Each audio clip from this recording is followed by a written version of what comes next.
देखिए, हमारे देश में आर्मी के बाद सबसे ज़्यादा वक्फ प्रॉपर्टीज़ वक्फ बोर्ड्स की हैं। अनफॉर्चुनेटली अगर आप देखें तो वक्फ बोर्ड की प्रॉपर्टीज़ का सही न रखरखाव हो पाता है, न उसका सही इस्तेमाल हो पाता है। कौम की तरक्की के लिए, सामाजिक, आर्थिक, शैक्षणिक प्रगति के लिए उसका इस्तेमाल हो और जो लिटिगेशन है वो लिटिगेशन उसके ख़त्म किया जा सके। अभी जो वक्फ रूल था उसमें कई तरह के कन्फ्यूज़न थे, कंट्रडिक्शन थे। उसको लेकर के बार बार तमाम स्टेक होल्डर्स ने, तमाम स्टेट की वक्फ बोर्ड ने, तमाम लोगों ने, तमाम जो समाज के लोग हैं उन्होंने मांग की थी कि इसको जो है इस पे काम करके इसको सुधारा जाए।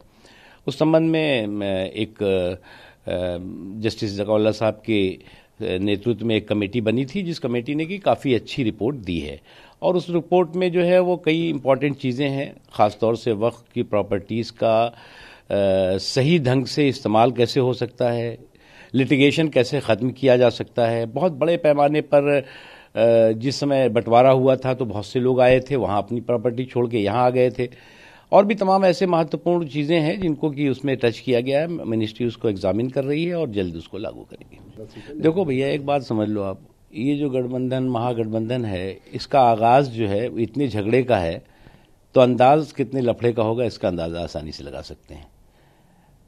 कोई कहता है हम कांग्रेस को नहीं बुलाएंगे, तो कोई कहता है हम ममता जी को नहीं बुलाएंगे, तो कोई कहता है मायावती जी को हम अपना मंच नहीं देंगे। तो ये अपने आप में जो अपनी अपनी ढपली, अपना अपना राग, तो उससे जो है वो देश नहीं चलता।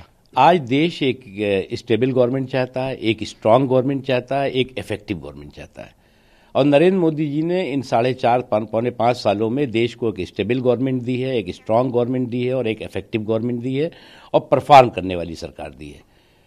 और वो सरकार जो है वो लोगों ने बहुत दिनों वो दर्द सहा है कि जो ये खिचड़ी सरकारें बनती थीं, स्टेबिलिटी ज़ीरो रहती थी, जिसमें कब गिर गई, कि कहाँ खिसक गई, कहाँ हट गई, क्या हुआ उसका पता नहीं चलता था और उसका बहुत देश को नुकसान होता है। तो ये जो खिचड़ी पक रही है ये पकेगी नहीं। नायडू और ममता कहा सर, उसमें खास ये है कि उस रैली से या मीटिंग से राहुल गांधी और सोनिया गांधी दूर है। इसीलिए तो कहा ना, जब आगाज़ इतने झगड़े का है तो अंदाज कितने लफड़े का होगा इसका अंदाज़ा आसानी से लगा सकते हैं। तो आगाज़ भी और अंजाम भी दोनों का अंदाज जो है वो बहुत निराले हैं। देखो भैया, हर पार्टी के जो चुने हुए प्रतिनिधि होते हैं वो नीतियों के आधार पर, कार्यक्रमों के आधार पर साथ होते हैं। अब उनके यहाँ अगर कोई थोड़ा उठापटक हो रही है तो उसका हम क्या कर सकते हैं। मायावती जी ने अपने कंडक्ट किया है, इसमें क्या पर किसी को आपत्ति हो सकती है। भाई, अगर मायावती जी ने अपने परिवार से किसी व्यक्ति को राजनीतिक क्षेत्र में उतारा है तो हम तो उस पर कोई आपत्ति नहीं समझते। तो मेरा